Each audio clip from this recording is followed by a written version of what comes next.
Hello Patsy as well for your looking well. Miss Sabrina Bewitched here, bringing you another cheeky episode of Bewitched, the show where we be watching all the random crap there is to watch online. Of course, continuing on with the 2 seasons of Rupauls Drag Race. And I'm going to start off, this is the UK edition, and I realised I forgot to include a couple of runways in the last one. So from here on out, I'm just going to pick like my top 2 or 3 runways and talk about them, because I just have too much in my mind to try to remember everything, do you know what I mean? Just doesn't work, I'm getting too old for this. Look, my hair's fucking grey. It's purple, but it's basically grey. Anyway, this is episode 2 of the UK edition, and of course we open up with Lost Miss Joe Black. Oh, shite one, really is shite. But yes, the girls are all shook and they're ready to get on with things and see what the next challenge is. In the workroom, Ginny Lemon and Lawrence Cheney have one of those like wee arguments. It's like, oh, you know, you could get some new material. Oh, okay, you could get some talent. It's one of those ones where like you're really smiling and laughing, but you're kind of like, oh, no, fucking rip that bastard and yellow hair straight off your skull. One of them ones, do you know what I mean? I hope one of them has a third egg by the end of it. I really hope it is. I hope it comes to blows. I hope we'll have a new I'm from Chicago bitch, do you know what I mean? Just fixing this wee bow. Do you like this bow? I got it in a wee stall underneath the stairs of Castle Court. I think it's lovely. So the mini challenge this week is a voting challenge where the queens just have to vote for who they think best fits each category. The first one is Secretary of Shade, whoever the shadiest bitch is of the lot. The second is Trade Minister, who is the sexiest bastard out of drag. Third one is Leader of the House of Lording It Up, which is Cockiest Queen. And 4 is Baroness Basic, who is the most basic bitch of the bunch. Miss Ahura takes the Secretary of Shade title, which is not surprising because she has been a bit of a shady bitch so far, but we'll love to see it. It gets the drama going, you know. Tace wins the Trade Award because he's a gorgeous bastard out of drag, and in drag too, to be honest. Lawrence Cheney wins the Cockiest Queen Award, which, I don't know if she's really that cocky. I think she's like funny, but okay. And Basic Bitch goes to poor Miss Tia Coffey, but it ends up working out in her favour because she ends up getting to cast the entire show. So this is why you always have to be careful with who you vote, because it might just come back to bite you in the arse. So the theme this week is Rats the Rusical, basically another musical challenge on Drag Race.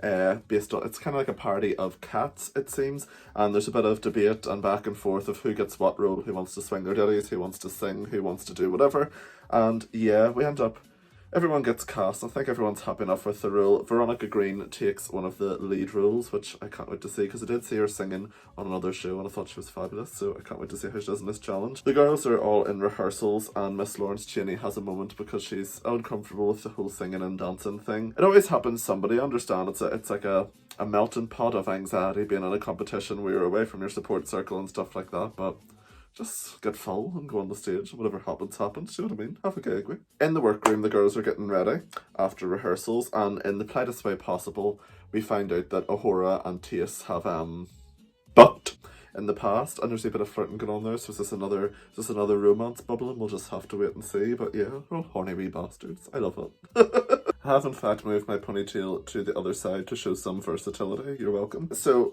we're having a wee emotional moment this week where Cherry Valentine talks about her background growing up in the traveller community and saying how there's a lot of pressure for men to be very manly, and it's kind of frowned upon doing feminine things, and she says being a nurse, which is a stereotypically feminine job, and also doing drag has been quite difficult for her. It's nice to hear her background and learn a little bit more about her. I think that's one of the nice parts about this show. Like, yes, it's a competition and yes, it's camp and fun, but it just shows all the different backgrounds that people come from. You know, it's not always easy being LGBTQ+, and it's nice to hear other people's stories, you know. Rue steps out in a lovely ruffle dress. Her dress looks like a big ripple. I love it. I want to eat it. I'm hungry.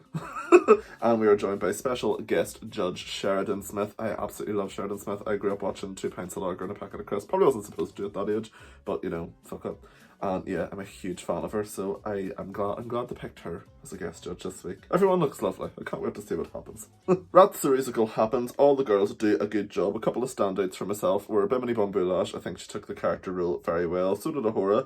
And my favourite is, of course, Veronica. She was amazing. I love when she came out and had baby rats hanging off her ditties. At first I thought, I don't think there's nipples on this top part, because at first I thought there were nipples, but they were just censored out. And I was like, why did they censor out those ones and not like the 6 other ones at the bottom? Like, go figure. But yes, everyone done really, really well in the challenge. There are just a couple of standouts for me. I think Lawrence, as she said, was a wee bit nervous on the stage, which understandable. I'd be shitting myself too if I was in front of all the guest judges and stuff having to perform. But all the girls do quite well. Another standout is Miss Tia Coffey, who comes out as the sort of mutated rat with a giant ear on her back.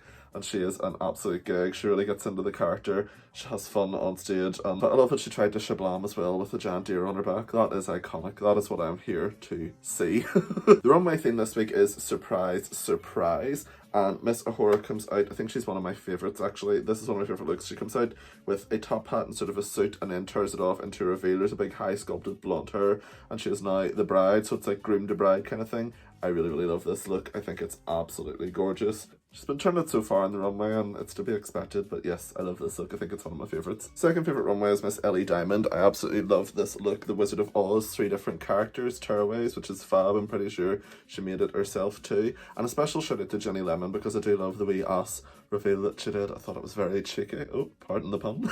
All the girls done really, really well. And of course I love Miss Veronica Green's look as well, the sort of vintage housewife turned C3PO.